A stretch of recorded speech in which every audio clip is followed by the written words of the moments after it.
Bonjour et bienvenue dans l'émission Le Grand Talk. Et aujourd'hui, entouré de notre équipe Pulse avec nous et puis de mes comparses de toujours. Alors on a à la régie Alain Cabane. Absolument, merci. Et puis en chroniqueur qui va finalement on va finir par te faire un CDI. C'est vrai, c'est vrai. Non, mais, en fait, j'ai vu de la lumière et je suis rentré. Écoute, et quelle lumière. Plus ça va, et j'ai vu 3 lumières arriver. Voilà. Voilà. Et alors nous, non, rien. Hein. Non. Il est comme ça, lui. 5, mais... Non, mais avant, il avait la brosse à reluire et je crois que là, aujourd'hui, il l'a oublié. Non, on n'est plus dans ces spots. C'est plus ce que c'était. Depuis que tu me coaches. Écoute, content de l'entendre. Ça fait plaisir. Alors, en parlant de coach, super transition que tu nous fais, Alexandre, et merci de venir à la rescousse pour qu'on puisse recevoir notre trio de choc.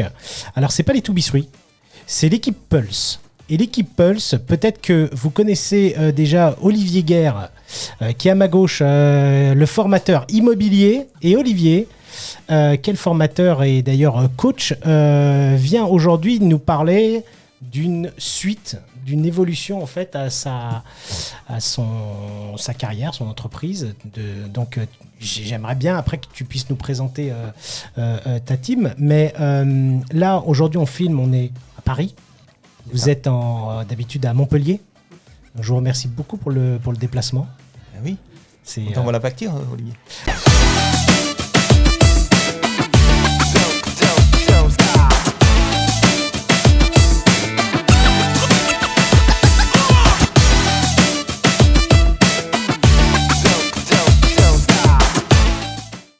Écoute, comme d'habitude, j'ai mon monsieur le chéquier qui est à droite qui s'occupe des caméras. Tu sortiras tout à l'heure le chéquier, Alain. Il va me rester 5 €. Tu rends la monnaie ou pas? Je crois qu'on va pas aller très loin. Tu peux doubler si tu veux. Alors Olivier, qui est le formateur immobilier, tu fais beaucoup de digital, on te voit beaucoup sur les réseaux sociaux. Et ça fait depuis combien de temps en fait que tu fais de la formation? Alors bonjour, merci Olivier de nous recevoir. La formation, ça va faire 7 ans que j'en fais. Et avec le formation, j'en ai fait même avant le formateur immobilier. Et puis avec le formateur immobilier, ça fait 6 ans. D'accord. Donc t'es, comment dire, rodé un petit peu à l'exercice. Non, faut pas dire ça. Non. J'apprends tout le temps, moi. Ça c'est Mais bien. oui, mais oui. C'est- Non, faut pas dire ça. C'est pas parce que t'es formateur que t'es rodé. Même après 6 ans, j'ai plein de trucs à apprendre. On me considère pas encore comme un formateur abouti. Ça veut rien dire. Moi, j'adore quand on parle comme ça, apprentissage. J'aime beaucoup le mindset des personnes qui aiment toujours apprendre. Et il y a une chanson, je ne sais pas si vous connaissez, de Jean Gabin, qui s'appelle « Je sais », qui commence au début à dire à 18 ans, je croyais que je savais tout. Puis en fait, à la fin de sa vie, il apprend qu'il ne savait rien du tout. Et j'ai toujours en mémoire en fait cette chanson-là en tête parce que je crois que l'humain, les meilleurs performeurs sont ceux qui se remettent en question. Oui, sûrement. Mais en tout cas, ce qui est sûr, c'est que plus ça va, plus je m'aperçois qu'il y a plein de trucs que je ne connais pas. Depuis que tu me connais. Aussi, ouais, avec moi, c'est vrai. C'est vrai que tu m'as foutu une grande claque.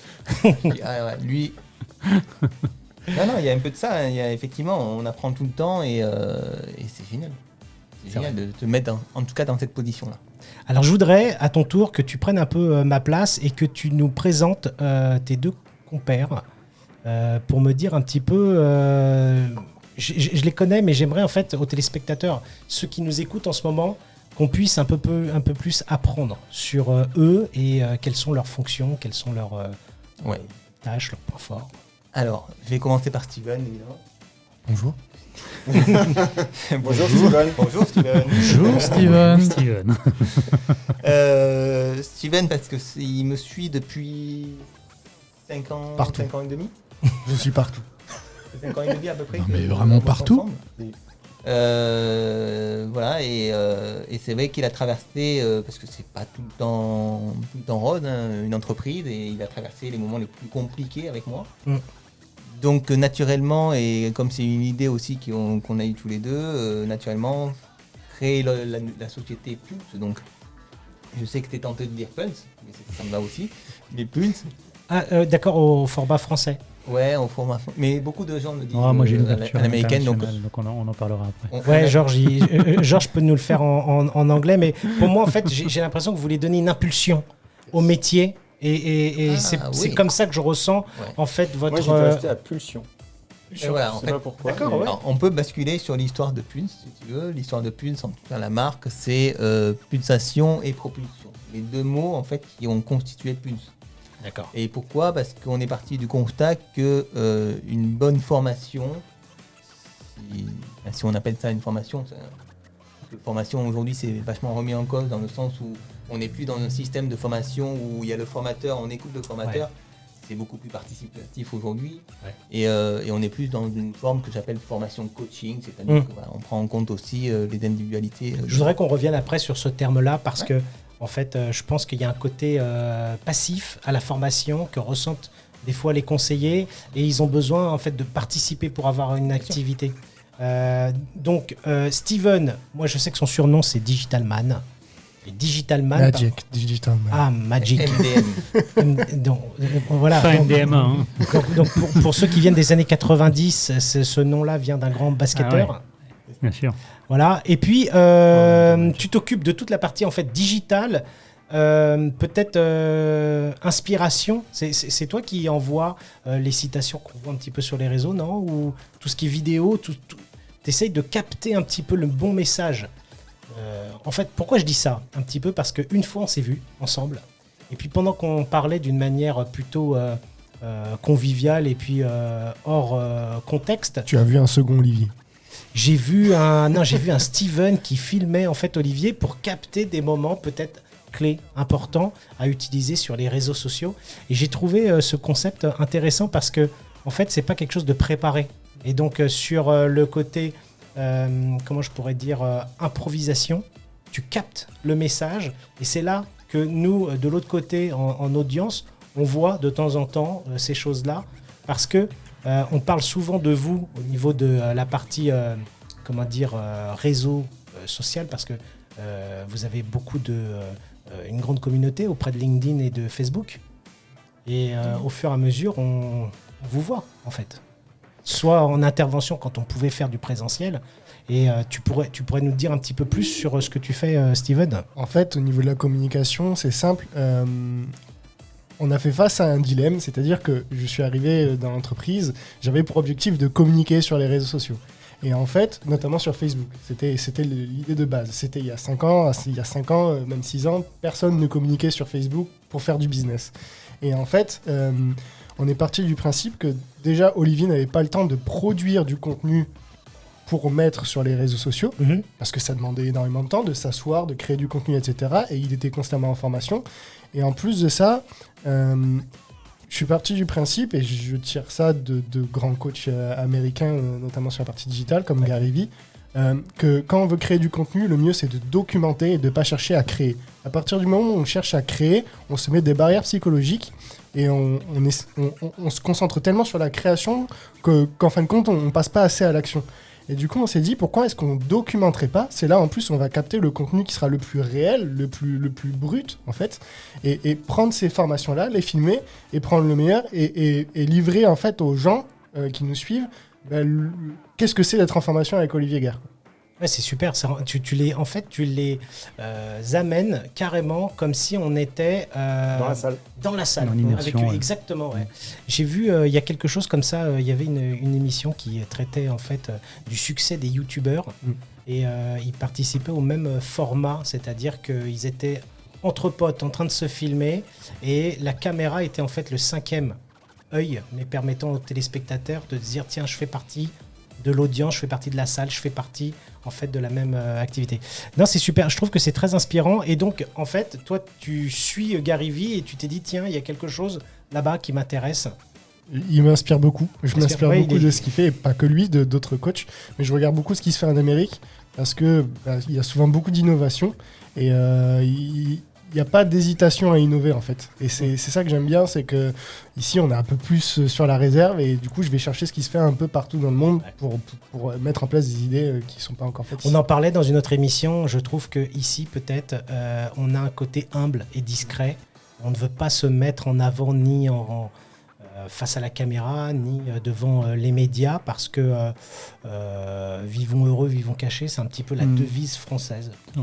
C'est en train de changer quand même. J'espère que la nouvelle génération, je sais que vous n'êtes pas tous d'accord avec ça. Il y a quand même un esprit, en tout cas on le ressent comme ça, esprit un peu auto-centré, un peu égotique, on en a déjà parlé, alors que pas forcément, tout dépend si on s'auto-promotionne ou, comme tu disais, si on amène effectivement du contenu, quelque chose d'intéressant.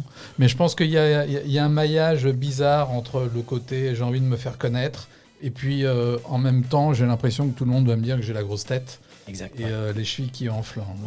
On pourrait faire tout un grand talk dessus si tu veux. Ouais, mais non, mais ça c'est hyper intéressant. Mais de toute façon, je crois que les mœurs ou les coutumes vont changer. Les jeunes poussent très fort vers ça. Ils veulent plus, paraître discrets et humbles. Ils veulent vivre leur vie, vivre leur bonheur. Et en fait, leur bonheur, si c'est de se montrer, ils se montrent. Déjà, en plus, tu nous disais aussi, Alexandre, que les jeunes aujourd'hui n'ont pas, honte ou de questions à passer en vidéo ou à communiquer. Aujourd'hui, les gens communiquent par audio, par vidéo. Le texto n'existe quasiment plus chez les jeunes. Donc, toute la nouvelle génération qui va arriver sur le marché du travail, moi je parle pour les agents immobiliers, pour les conseillers immobiliers, les négociateurs immobiliers qui nous écoutent, faites très attention parce que toute cette génération-là va inonder les réseaux sociaux et pas seulement de vidéos.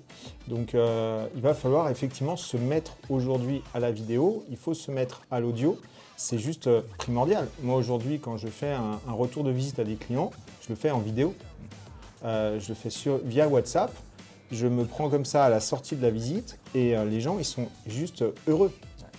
Parce que tu crées de la relation humaine en fait, beaucoup plus que par écrit. Exactement. C'est une très bonne astuce. Et à ma droite, on a Georges. Alors Georges Aoun, qui est en fait la personne... Olivier, non ? Tu veux dire, non ?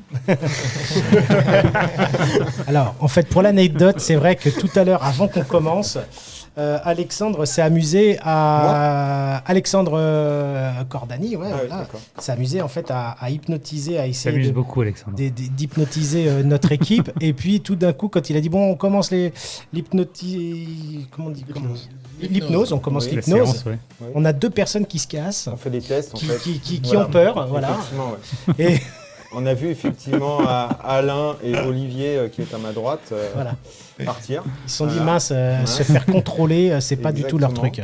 Et on a quand même eu l'équipe Pulse qui est restée et Georges qui est très réceptif à l'hypnose. Donc On dit que c'est ça. Hein. C'est donc le plus intelligent de la bande. C'est ce qui est ressorti.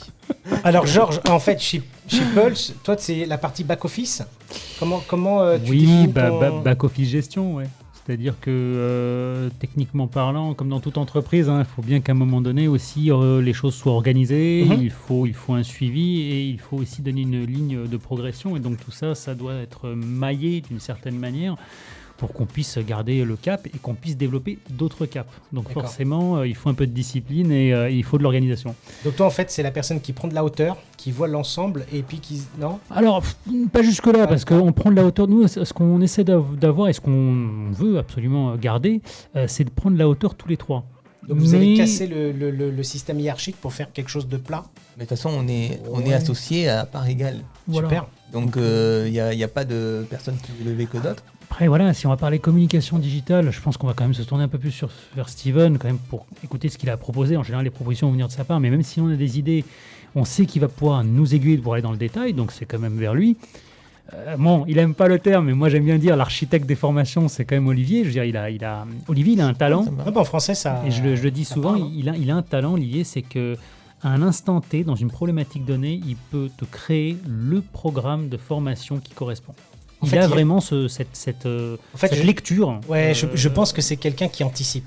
Ouais. Il aime en C'est fait un mot qui lui anticiper va les bien, choses. ouais, Ouais, complètement. ça lui convient tout à fait. Et tout ça en plus avec une force tranquille, tu vois, donc avec une réflexion très apaisée. Moi j'aime bien ça parce que bon, pour ceux qui me connaissent un peu, j'ai beaucoup d'énergie et c'est vrai que ça permet d'équilibrer. Donc non, la hauteur on la prend tous. Ouais. Est-ce que tu pourras nous faire Jean-Claude Van Damme? Moi, j'adore te Je crois voir que en j'ai Jean. facturé ça parce que déjà sur Clubhouse on m'a demandé aussi. C'est vrai, je voudrais qu'après qu'on parle de Clubhouse pour ceux qui ne connaissent pas. Mais Jean-Claude Van Damme, si tu pouvais nous faire un petit peu de Jean-Claude Van Damme tout à l'heure, quand tu Eh veux. bien écoute, Moi, fais monter la pression et Allez, Je c'est lui ai parti. lancé on fera un le grand défi écart, hein. déjà, mais il n'a pas encore accepté. C'est un Jean-Claude Van Damme avec un accent assez particulier, mais C'est vrai. on l'attend. Moi, Jean-Claude Van Damme, ce que je retiens, c'est que l'eau, c'est très bon. Dans 20 ans, il n'y en a plus. il n'y en aura plus, c'est ça. Mais je pense que malheureusement, il a peut-être pas tort. Donc. Mais disons, juste pour une parenthèse justement sur Jean-Claude Van Damme, c'est aussi ça qu'on fait chez Pulse, c'est que, pour le moment en tout cas, on vit notre projet en s'amusant aussi un peu. Ouais. Et il y a une petite partie où on s'amuse, qui est quand même super agréable. Parce Une que grande partie où on s'amuse. Trop grande. on est écouté quand même. alors, Non, mais c'est important. En fait, Non, mais il faut le dire. On est c'est vrai toujours qu'on- en train de déconner, mais par contre, on est Ouais. toujours en train de travailler aussi. Voilà. il y a une phrase moi, que je retiens du patron de Blablacar qui disait qu'à un moment, dans sa société, il avait mis une ambiance qui était telle que les gens en fait avaient ressorti qu'il y a trop de fun. Et quand il y a Ouais. trop de fun, derrière, il n'y a pas assez de côté sérieux, donc Ouais. les affaires n'arrivent pas. Ouais. Et il a voulu changer le cap en mettant que un côté sérieux et tout d'un coup il y avait plus de fun et là les affaires aussi n'arrivaient pas. Mhm. Et quand il a mélangé un peu de fun et un peu de sérieux, Bien sûr. là tout d'un coup l'alchimie, l'équilibre est arrivé pour en fait avoir quelque chose d'idéal. Ça, c'est important, je pense. Prendre Mm. plaisir. Ouais. Prendre plaisir à ce qu'on Super fait. important. Ouais. Mais Ouais. C'est vrai. Et c'est vrai qu'on sent On- bien une cohésion entre vous. Ouais, trois. voilà, mais Vraiment. moi je sens bien, après c'est très prétentieux, mais je sens bien qu'on est un aspirateur dans le sens, un aspirateur, c'est-à-dire qu'il y a des gens qui pas qui nous jalousent, mais en tout cas qui disent, ouais, putain, travailler dans cette ambiance-là, ça doit être génial. Ouais. Et Ah, quelque on- part, Sauf nos voisins de bureau. putain. Je pense que dans le centre de coworking, vous avez dû prendre un peu de mètres carrés pour. Alors oui, on a grandi. Ouais. Super. On a grandi, on a même pris un bureau pour s'isoler, parce qu'effectivement, si on veut passer des coups de fil, c'est impossible Ouais, ça, dans c'est l'état compliqué. actuel des choses. Il y a L'open toujours space ça. c'est compliqué. Ouais. Mais on a un bureau justement dédié à ça. Pour les C'est vrai coups qu'on de a, fil et tout ça. on a l'énergie déjà du groupe, mais aussi en plus de ça, on est en lancement. Et comme toute société qui est en lancement, au début, les cerveaux fusent. Hein, il y a des brainstorming en permanence. On est tout le temps en train de composer, recomposer des idées. C'est vrai que oui, c'est pas une ambiance. Là, on a embauché donc une personne pour s'occuper en tant que service client, du suivi client et puis surtout service qualité. Et c'est important, donc ça nous tient à cœur. Mais c'est vrai qu'on a pris un bureau isolé pour qu'elle puisse quand même s'occuper de ses clients sans qu'on soit là tout le temps à brainstormer et à lancer des idées de tous les côtés, quoi. J'ai entendu dire que la police municipale avait pris même un bureau dans le coworking, justement, parce qu'ils en avaient marre de faire des allers-retours pour leur demander d'arrêter de parler. Et du coup, ils se sont mis à côté, comme ça, ils font « Hey, vous allez arrêter, oui !» Les masques. Non, Voilà. on est bien vu de toute la direction, sauf des autres. Mais on peut leur faire un petit coucou parce Voilà. que on se plaît très bien et puis c'est quelque chose aussi d'assez riche, le coworking, dans le sens où tu échanges avec d'autres entreprises, d'autres horizons. Ouais. Et c'est vraiment un accélérateur de business, c'est clair. et aussi ça t'oxygène un petit peu, toi aussi, tu vois, donc quelque part c'est une bonne chose. Vous avez des mandataires immobiliers dans l'espace? Presque. Alors, oui, Presque. on a des hybrides dans Oui. l'immobilier, donc Hybrides, oui. C'est-à-dire qu'ils ont quoi? 3 de pieds, l'immobilier à frais fixes. 2 jambes Immobilier à frais Ah, fixes. ok. Immobilier à frais fixes par téléphone, en gut, et C'est un modèle. c'est un modèle. J'ai pas étudié le truc, hein, on va Comment dire. il s'appelle? Ouais, je sais même pas moi. Toi, tu sais. Non Ça s'appelle Liberkeys, je crois. Ah oui, ils sont chez vous? Ouais. Enfin, ils ont un bureau, après ils ont peut-être d'autres ok, bureaux ils ont ailleurs. peut-être d'autres bureaux. À frais fixes, Ils sont sur mais Paris, ouais. low cost. C'est ça. Oui, oui, D'accord. ils sont- Oui, Et on est on sur un est- autre concept là. On Ouais. était à côté aussi d'Uber Eats, Ok. mais on Une commande convention. chez Deliveroo, donc on s'en fout. Bon, c'est pas mal en ce moment d'avoir Uber Eats, Deliveroo, La Fourchette, qui voulait. Là, tout à l'heure, on a eu Georges qui nous a aidé à nous ramener nos eu maxi raison tout à l'heure. best-of. Bon, alors les amis, moi je voulais commencer un petit peu l'émission avec, bien sûr, l'histoire. Et je voudrais qu'on parle un peu d'anecdotes, un peu de bonne humeur, un peu de concret aussi pour qu'on ait en fait l'émission, le grand talk, c'est du fun and serious, pour reprendre les mêmes termes que cette grande société. Et il y a quelque chose qui me tient à cœur. Souvent dans la formation, on a, des personnes qui nous disent « Oui, mais montrez-moi un petit peu comment faire les choses et ainsi de suite ». Comment vous mesurez, pas la qualité en fait de satisfaction de vos clients, mais comment vous mesurez l'évolution de la performance au fur et à mesure des conseillers? Est-ce que vous faites ça? Parce que dans le coaching, je crois que ça fait partie intégrante un peu de ça au niveau de la formation. Oui, en fait, on a pris ce qu'on a compris depuis un petit moment maintenant, c'est que les formations ponctuelles, ça ne fonctionne pas. Alors ça fonctionne pas, c'est un peu violent, mais en tout cas, ça fonctionne pas sur le long terme. C'est-à-dire c'est un gros coup de boost qui va durer plus ou moins 3 semaines. Et 3 semaines après, en fait, tout le monde a repris ses habitudes et en fait, personne n'a implémenté. Et c'est le rôle du manager de faire ça. Et justement. Alors justement, est-ce que le manager est en capacité de le faire? Alors ça, après, c'est une autre question au niveau de sa fonction. Et puis peut-être que les gens que tu coaches n'ont pas de manager, sont peut-être livrés à eux-mêmes. C'est ça, mais quand je dis, c'est pas péjoratif, quand je dis est-ce que le manager est en capacité de le faire, c'est que le manager, c'est quelqu'un qui est au quotidien avec ses conseillers. Donc forcément, il perd de la crédibilité. C'est normal. Donc comme toute personne, quand on commence à les connaître, eh bien, il perd de la crédibilité. C'est ce que je suis en train de perdre avec Georges et Steven, c'est-à-dire que... Je vois aussi avec Alexandre, quand il parle de lumière... D'abord, ça a été l'une des erreurs. Au départ, quand on est formateur, on pense que c'est d'une manière pyramidale. On forme les négociateurs, on forme les patrons, et on pense que les patrons vont être notre meilleur allié. C'est ça. Mais non, parce que déjà, c'est pas son métier. Il n'a pas le temps. Généralement, le négociateur, lui, suit au départ, comme tu dis, effectivement, le formateur.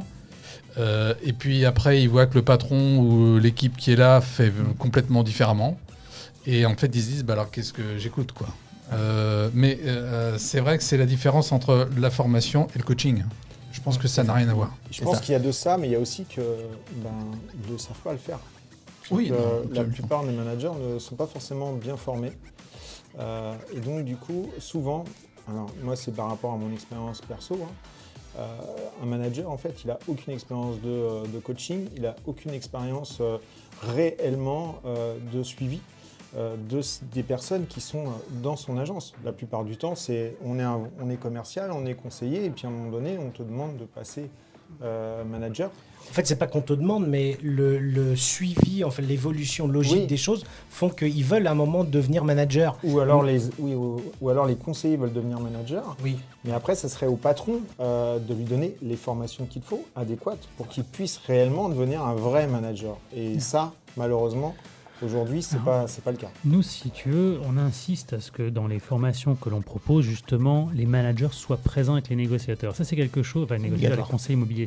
Moi, c'est quelque chose que j'ai vécu par le passé. J'ai vu de deux façons. Quand j'avais mon manager qui était avec moi, on rentrait à l'agence, on cherchait à mettre en place ce qu'on avait reçu. Et les fois où, effectivement, il ne venait pas, moi, quand je revenais la fleur au fusil, j'étais content. Je dis, écoute, on va mettre ça. Il dit, écoute, t'es bien gentil, mais on va reprendre les choses comme on les a toujours faites. Ouais. Parce que là, ce que tu me demandes, faut investir, faut changer tout le process. Lui, il voit tout de suite une montagne parce qu'il n'a pas assisté à la construction et aux résultats qui sont atteignables grâce à tous ces nouveaux process ou nouvelles techniques. Il y a déjà ça. Ensuite, autre chose, moi, je trouve souvent que les managers peuvent aussi constituer un rôle un petit peu, pas de planque, mais on a l'impression que ça y est, on a fait les efforts, on arrive manager, c'est bon, on peut se planquer dans le bureau, on envoie les négos sur le terrain. Le bon manager, il doit être sur le terrain aussi avec ses négos. Moi, c'est mon avis. C'est-à-dire qu'à un moment donné, il doit être capable aussi, de temps en temps, de dire, viens, je viens avec toi. En fait, c'est compliqué parce que sortir, un conseiller qui était peut-être bon au niveau production, le mettre manager, c'est peut-être un moyen en fait de perdre un morceau de chiffre d'affaires. Donc on lui dit, bon allez, je veux pas te perdre, je veux pas que tu montes ton agence peut-être. Il y a aussi ce frein-là qu'on a, alors qu'il y a des très beaux modèles qui permettent en fait d'avoir une évolution. Et le manager, lui, il doit se retrouver à faire et de la production et manager les équipes. Il y a un truc que tu disais là qui est hyper intéressant, c'est les process. Est-ce que dans ces points en fait de réseau, d'agence ou peut-être de conseillers immobiliers indépendants, ils ont un cahier des process, un peu comme un code de la route, pour dire voilà, quand je rentre un mandat, je dois me présenter de cette manière-là, je dois parler de cette manière-là avec les clients? Ou est-ce que à partir de là, en fait, quand je fais aussi de la prospection ou une estimation, je dois me présenter de cette façon-là? Parce que en fait, le formateur arrive et donne son programme en fonction de l'anticipation de ce qui manque, mais quand ils reviennent, finalement, les process, soit ils sont perturbés, soit il n'y en a pas, ou soit ils sont toujours pas écrits et définis. Je vais laisser Olivier. Ouais, en fait, il y a plusieurs niveaux. Dans les process, il y a les process agences. Oui. Il faut que l'agence ait des process qui soient suffisamment larges pour que le conseiller ait ses propres process à l'intérieur des process. Écrit, dit, C'est ça. appris par cœur. Alors non, Non, process... tu penses qu'on peut avoir des lois orales? Alors, C'est toujours une remise en cause des non, choses. Alors, les process agences sont des process écrits, D'accord. forcément, puisque c'est des process qu'il faut respecter par rapport à des normes de qualité qu'on veut pour son agence. Bien sûr. Et puis les process individuels, donc des conseillers, sont des process qui sont naturels. C'est-à-dire qu'il ne va pas se dire je vais mettre en place ce process-là. Il se fait ce que j'appelle son système d'affaires immobilier, c'est-à-dire il se fait sa propre façon de faire de l'immobilier. Oui. Et il faut qu'il se fasse sa propre façon de faire de l'immobilier dans le cadre de l'agence, c'est-à-dire dans le cadre des process imposés par l'agence. Voilà. Et qui doivent être suffisamment souples pour pouvoir accueillir justement des façons de faire différentes. Et ça, c'est la grande... Enfin, c'est un de mes credos, c'est que chaque conseiller immobilier doit avoir son propre modèle d'affaires, c'est-à-dire sa propre façon de faire de l'immobilier. D'accord. Alors, Donc, Sans empiéter forcément sur ce que l'agence au départ. donc en fait, il y a une strate mais, avec les process. Vous, votre modèle de Pulse s'interface à cette strate-là pour devenir un conseiller augmenté. ouais, c'est ça. C'est un peu ça. ouais. Ok.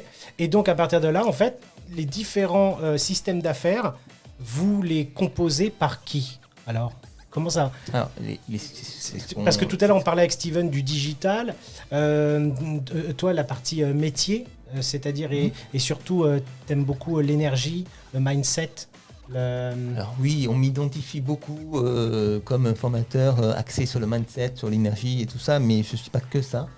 Mais par contre, oui, c'est vrai qu'on m'identifie comme ça. Après, il y a toute la partie aussi stratégique sur laquelle on ne m'attend pas. Et au final, finalement pour les clients que j'ai, c'est la partie qui retiennent le mieux. C'est la vraie valeur ajoutée. Ouais, c'est ma vraie valeur ajoutée en fait. En fait, je disais un truc, on échange beaucoup avec Alexandre. Des fois, on a un petit groupe comme ça. Pas trop quand même. Non.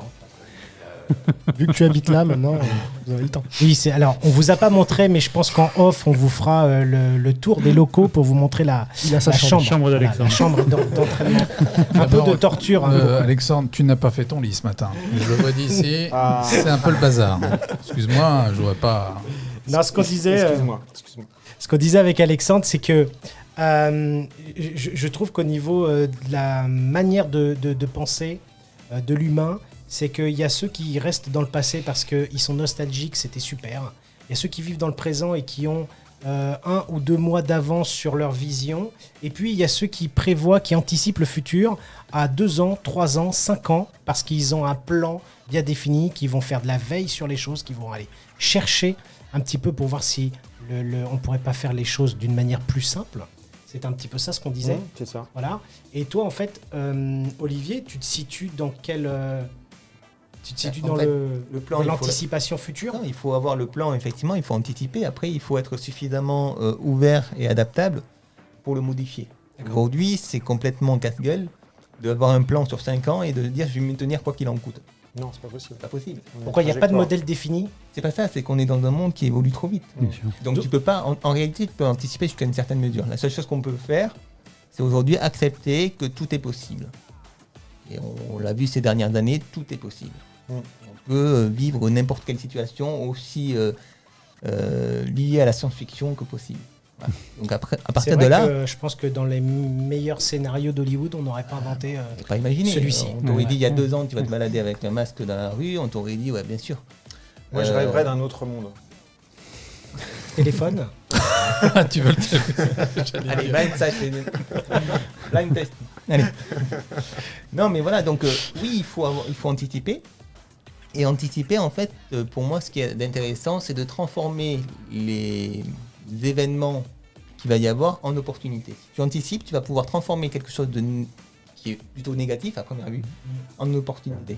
Donc par exemple, si on avait pu anticiper le premier confinement, ben, on aurait pu en faire une opportunité pour notre business, tout simplement. Et ceux qui l'ont fait, parce que j'ai quand même accompagné quelques personnes qui m'ont appelé pendant le confinement, qui m'ont dit qu'est-ce que je fais, Olivier, qu'est-ce qu'on va faire et tout. Je peux plus prospecter, je peux plus rien faire. Et le conseil que j'ai donné, c'est justement arrête de travailler et va t'occuper des gens. Et en fait, ils ne comprenaient pas. Ils me disaient mais comment ça, m'occuper des gens? Ouais, tu comprends, là, on est en confinement, donc il y a des gens qui vont être en détresse. Occupe-toi des gens sur ton secteur. C'est tout ce que tu as à faire. Ne t'occupe pas de ton boulot. Et en fait, qu'est-ce que ça a donné comme résultat? Ça a donné des conseillers qui, aujourd'hui, ont une notoriété qui est juste hallucinante. Et le meilleur exemple que j'ai, c'est une conseillère, tu reconnaîtras. C'est Virginie, qui n'était pas du tout connue, puisqu'elle venait quasiment de déménager sur son secteur, qui n'a aucune attache familiale ou quoi sur ce secteur-là, et qui en 2 mois est devenue la leader en termes de communication, et puis maintenant en termes de chiffres et de résultats, forcément, puisque elle est connue en tout cas sur son secteur. Comment Virginie Schneider. Elle se fait arrêter quand elle fait les courses, parce que les gens la reconnaissent. Génial. Donc en fait, elle signe des autographes. Je croyais qu'on allait me parler de Virginie Efira, mais alors Madame Schneider, bravo Virginie. Olivier, qu'est-ce qu'elle a fait concrètement? Alors concrètement, en fait, qu'elle a fait, et je la félicite parce que elle était vraiment pas prête à le faire. C'est quelqu'un qui travaille énormément. Et en fait, elle est allée aider les personnes âgées. Elle a, une des actions qu'elle a faites qui a bien fonctionné, c'est qu'elle a distribué du muguet dans les EHPAD pour le 1er mai. Elle a fait des vidéos, des interviews sur le thème du bien-être sur Internet. Ça a super bien marché. Et aujourd'hui, on la reconnaît. Et quand elle a fait les courses, souvent on lui dit mais je vous connais, c'est vous qui passez sur Internet, etc. Enfin, sur les réseaux, avec telle ou telle interview, etc. Et donc ça, c'est son point de reconnaissance avec elle a des lunettes qui ont une certaine forme qui font qu'on la reconnaît. Mais ouais, elle le dit parce qu'elle avait enlevé ses lunettes, elle m'a raconté l'anecdote et puis on la reconnaissait moins. Et elle a aussi 2 chiens et quand elle prospecte avec ses 2 chiens. Donc c'est autant de signaux qui font que sur un secteur, elle est complètement identifiable. C'est pour ça que j'ai changé de lunettes, mais ça n'a pas fonctionné pour moi. Ah mince. Il faut que tu prennes celle de Jean Kirchhoff comme lunettes. D'ailleurs, tu sais Olivier, je me suis amusé à regarder les vidéos du premier confinement, celles que tu avais lancées pour voir si les personnes interviewées avaient pu prédire le premier confinement, la sortie. Donc j'en ai vu, qu'on réussit, qu'on gardait le cap et qu'on donnait les bonnes choses qui allaient se prédire et même qui ont donné aussi des dates. J'ai trouvé ça, quand tu remontes les vidéos, parce que c'est enregistré, tu ne peux pas y toucher, tu te dis, tiens, il y a des personnes qui ont anticipé ces choses-là. Alors c'est peut-être comment je pourrais dire, des personnes trop optimistes ou au contraire, qui ont une habitude des attaques extérieures et qui ont créé pour eux une sorte de carapace pour dire non, stop. Prends du recul, on est des humains. Bien sûr qu'on a cette difficulté-là, mais on va quand même continuer à vivre. On ne va pas s'empêcher de vivre parce qu'on a un virus qui nous change un petit peu nos modes de vie au quotidien. Bien sûr. Il y a Sébastien Moussin qui avait surpris tout le monde, notamment. Je pense que tu pensais aussi à lui, qui avait dit ça va repartir au taquet en août. Effectivement, il ne s'était pas trompé, c'était reparti en août. Et ce que j'ai retenu du confinement, c'est que finalement... il s'était pris des... il s'est pris beaucoup de remarques. Beaucoup de remarques disant comment il peut dire les choses comme ça alors qu'on vit quelque chose de très dur. Et en fait, ce que je voudrais dire au niveau de l'état d'esprit, on a des personnes qui, en fait, ont très peur. J'ai l'impression que, alors je vais pas me faire des copains, mais les managers d'agence cherchent quand même une sécurité. Et dès qu'il y a quelque chose qui leur brouille un petit peu leur vision, leur mode de fonctionnement, tout d'un coup, la peur, elle prend le dessus. Et là, c'est ingérable. On ne peut plus avancer quand la vision est trouble. C'est ça, mais de toute façon, ce qui est resté à retenir par rapport à l'épisode du confinement, c'est que finalement, ceux qui en ressortent plus fort et qui ont les meilleurs résultats, c'est les optimistes. Et on est dans un monde où l'optimisme devient un avantage concurrentiel. C'est-à-dire que si tu n'es pas optimiste, tu vas pas y arriver pour plein de raisons. C'est Déjà, vrai. les gens sont attirés par les gens optimistes aujourd'hui C'est vrai. parce qu'il n'y en a pas beaucoup, plus beaucoup. Et puis d'autre part, quand tu es optimiste, tu es encore dans l'action et tu mets les bonnes actions finalement en place. C'est vrai. Donc voilà, Bien sûr. mais c'est le. Enfin, moi, C'est une question de mindset. C'est une question de Tout mindset. à l'heure, tu parlais d'énergie, aujourd'hui d'optimisme, d'énergie, etc. Et en fait, aujourd'hui, on ne peut pas faire autrement que d'être dans cette posture-là. Et il faut trouver des solutions. J'ai eu un exemple, moi, des étiquettes Stop Pub. Alors effectivement, on en a fait tout un plat avec ces étiquettes Stop Pub que les gens mettent sur leur boîte aux lettres. Et donc, du coup, on ne peut plus mettre de flyers dans ces endroits-là. Il y a des agents qui ont créé des étiquettes Stop Pub à l'effigie de leur agence, en marquant j'accepte les flyers des locaux, en fait, des entreprises Bien sûr. locales. Oui, je participe à l'économie locale Exactement, je participe en à l'économie acceptant locale. en fait vos Exactement. publicités. Mais tu Donc- penses qu'il y en a beaucoup qui ont accepté de coller ça sur leur...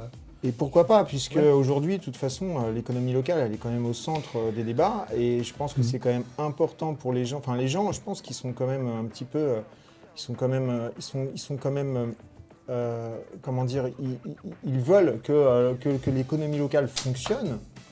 Et donc, à ce moment-là, je pense que c'est justement le bon moment de leur donner ça. Tu fais de la pub pour ton agence, et en même temps, ils acceptent ton flyer. Donc, il y a deux points de vue. C'est je ne peux plus prospecter, je ne peux plus mettre de flyer, ou alors j'essaye de trouver une solution qui me permettra finalement de continuer à travailler comme je le faisais, tout simplement. Tu parles, Alexandre, de prospection. Pour un agent immobilier qui est dans la formation, comment lui faire comprendre la différence entre prospection et communication, parce qu'en définitive, il a du mal à scinder les deux, ou il y a déjà, une amalgame. Est-ce que vous avez la Personnellement, je pense réponse? que la prospection, la prospection, elle doit être bannie. En fait, ce mot prospection doit être banni du langage, de la communication. C'est devenu péjoratif. Totalement. Quand on dit je vais aller prospecter, c'est très négatif en fait dans l'esprit des commerciaux, des conseillers. Ce qu'il faut, c'est que lorsqu'ils partent en prospection, lorsqu'ils partent travailler, donc quand ils partent dans la rue, ils vont communiquer, tout simplement. Ils vont parler aux gens. La communication, c'est quelque chose qui est juste primordial aujourd'hui. On en a parlé tous ensemble. Aujourd'hui, lorsque vous allez dans la rue, rien ne vous empêche de communiquer, de parler. Les gens, ils vont être très contents, au contraire, qu'on leur parle. Le seul problème, c'est qu'aujourd'hui, en fait, les gens ne communiquent pas. D'ailleurs, on le voit, on en a parlé tout à l'heure avec Clubhouse, on voit très très bien que ce nouveau réseau social On va en parler juste après. fonctionne Je parce voulais, que vous les gens, introduire ça. ils ont besoin de communiquer. Ils ont un vrai besoin. Et donc, quand vous êtes dans la rue et que vous commencez à parler aux gens, vous leur demandez comment ils vont, vous leur demandez de vous intéresser à eux, les gens sont extrêmement contents. Donc, il n'y a plus, en fait, cette histoire de prospection. C'est juste communiquer, s'intéresser aux gens. Je pense qu'il faut vraiment réussir à changer ce fonctionnement, changer l'état d'esprit des agences immobilières, des agents immobiliers, des conseils immobiliers à ce niveau-là. C'est Olivier, excuse-moi Ouais. Alain. Est-ce que tu as banni de ton vocabulaire le mot prospection? Bah oui, mais ce que tu viens de dire, je le partage à 200%. C'est-à-dire que la prospection, déjà, c'est chargé super négativement. Donc, quand on dit à un conseiller va prospecter, de suite, il n'est pas bien, quoi. Donc, si on lui dit va communiquer, ça va mieux. Va te balader. Et puis, c'est plus ouvert. Donc, la prospection Va fait t'aérer, va partie- te balader. Ouais, c'est ce que je voilà. disais, moi. La Allez prospection vous fait aérer. partie de la communication. Et réduire le seul moyen, finalement, de promouvoir son métier par la prospection d'un conseiller immobilier, c'est hyper réducteur. Il y a tellement de choses à faire aujourd'hui. On peut communiquer de plein de façons différentes. Et d'ailleurs, souvent, lorsqu'on dit à une personne va prospecter, la définition, c'est je prends des flyers et je vais les boîter. Voilà. Et en fait, quand on commence à résumer en fait la prospection à du boitage, c'est qu'en fait, on n'a pas compris. Le boitage, on peut payer quelqu'un pour le faire à l'extérieur, qui va aller boiter, qui va faire toute sa journée du boitage. Nous, notre valeur ajoutée, elle n'est pas dans le boitage. Sinon, si on était réduit au boitage, à quoi sert un agent immobilier? Oui, humainement, c'est pas quelque chose de qualitatif. Mais d'ailleurs, je voudrais juste faire un parallèle avec ce que vous êtes en train de dire. C'est que, vous savez, quand on fait de la pige, Souvent, on nous dit qu'on a l'habitude de ne parler pas de mandat, ne parler pas de prix, ne parler pas de vos services. Juste obtenez un rendez-vous. C'est la première chose pour... Alors, tu n'es peut-être pas d'accord, Olivier, là-dessus, mais je vais te faire après un parallèle. Quand tu parles... Vous allez vous justifier chacun. On va rentrer dans un débat. Il y a plusieurs méthodes au niveau de la pige, mais après on va se retrouver dans l'émission Secret de Pige. On enchaîne. On peut profiter, Alexandre n'est pas là. Sortez les box. C'est bon. On l'a avec nous, c'est bon.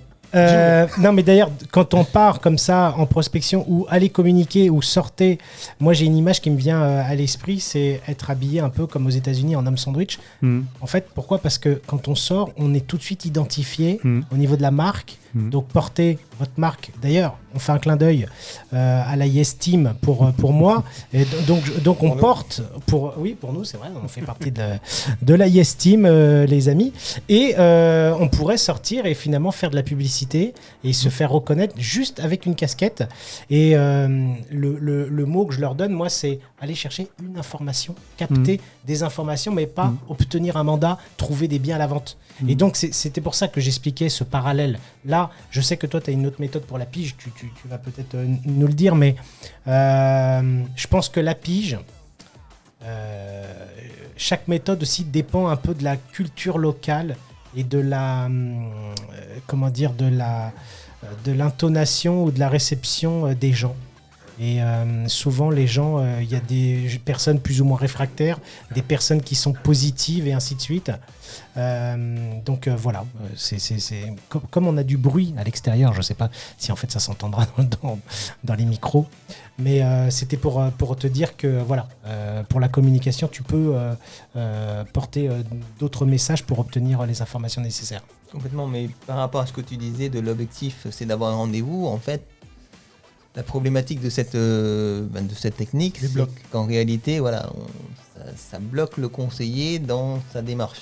Et la première chose à faire, et c'est déjà pas une mince affaire, c'est de connecter avec la personne qu'on a au bout de fil. Le lien, ouais. Et déjà, quand on a connecté, c'est OK.